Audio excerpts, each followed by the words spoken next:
अस्सलाम वालेकुम, welcome to my YouTube channel home tutors. हमारा आज का टॉपिक है विटामिन्स। इस लेक्चर में हम सिर्फ विटामिन्स की डेफिनेशन और क्लासिफिकेशन के बारे में बात करेंगे। अगली आने वाली वीडियोस में हम आपको विटामिन्स की इकसाम के बारे में डिटेल में बताएंगे कि ये क्या होते हैं, इनकी सोर्सेज कौन कौन सी हैं और इनकी कमी और ज़्यादती से कौन सी बीमारियां लाहक होती हैं। इसके अलावा इनका इलाज क्या है। कैसिमिर फंक को फादर ऑफ विटामिन्स कहते हैं। लफ्ज विटामिन एक लैटिन वर्ड है जिसमें वाइटा मीन्स लाइफ और अमाइन मीन अमाइनो एसिड, क्योंकि ये ख्याल किया जाता था कि विटामिन्स में अमाइनो एसिड होते हैं। हम अक्सर डॉक्टर से सुनते हैं कि आपको विटामिन की कमी है या आपके बच्चों को विटामिन की कमी है। ये विटामिन असल में होते क्या हैं?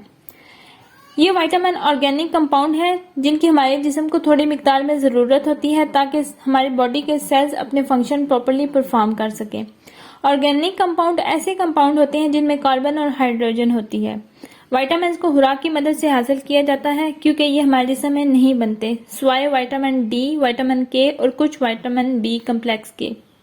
विटामिन्स जिस्मानी नशोनुमा के लिए बहुत ज़रूरी हैं। ये ना तो जिस्म की तामीर करते हैं और ना ही तवानाई मुहैया करते हैं, बल्कि सिर्फ तवानाई को एक शक्ल से दूसरी शक्ल में तब्दील करने के लिए मददगार साबित होते हैं। कुछ विटामिन एनिमल से और कुछ प्लांट से हासिल किए जाते हैं। इसके अलावा कुछ इंसान खुद बनाता है और कुछ अदवायात के ज़रिए इनकी ज़रूरत को पूरा करते हैं।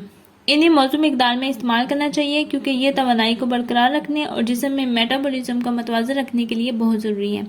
अगर जिस्म में विटामिन्स की कमी हो जाए तो इंसान बहुत सी बीमारियों का शिकार हो जाता है। हर जानदार को डिफरेंट विटामिन्स की ज़रूरत होती है और वो मुख्तलिफ ज़राए से इनको हासिल करते हैं। मिसाल के तौर पर इंसान अपनी खुराक के ज़रिए विटामिन सी हासिल करते हैं, जबकि डॉग्स विटामिन सी को खुद तैयार करते हैं। जानदारों को सेहतमंद रहने के लिए विटामिन्स की एक खास मिकदार दरकार होती है। अगर इस मिकदार में कमी या ज्यादती हो जाए तो बीमारियां लाहक होती हैं। खुराक में विटामिन डी की ज़्यादा मिकदार मौजूद नहीं होती, इसलिए इसको पूरा करने के लिए सूरज की रोशनी यानी धूप ज़रूरी होती है।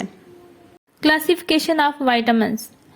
विटामिन्स की टोटल 13 इकसाम है, मगर इन इकसाम को दो ग्रुप्स में डिवाइड किया जाता है, वाटर सॉल्युबल विटामिन्स और fat soluble vitamins.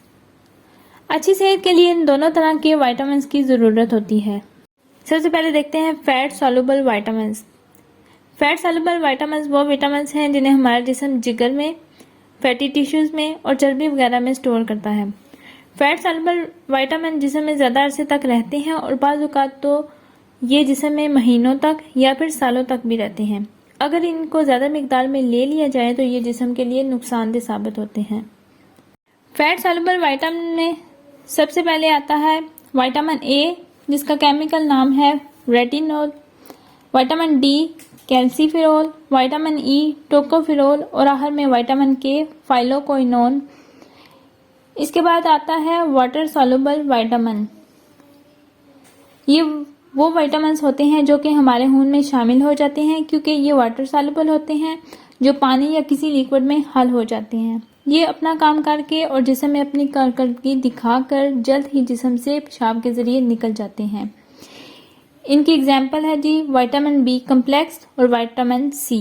Vitamin B complex में आता है vitamin B1 thiamine, B2 riboflavin, B3 niacin, B5 pantothenic acid, B6 pyridoxine, B7 biotin, B9 folic acid and B12 cobalamin. ये तो थी विटामिन की डेफिनेशन और classification. इसकी टाइप्स को नेक्स्ट लेक्चर में कवर करेंगे। उम्मीद है आपको ये लेक्चर समझ आ गया होगा। अगर आपको ये लेक्चर अच्छा लगा है तो कमेंट्स में ज़रूर बताइएगा। जज़ाकल्लाह।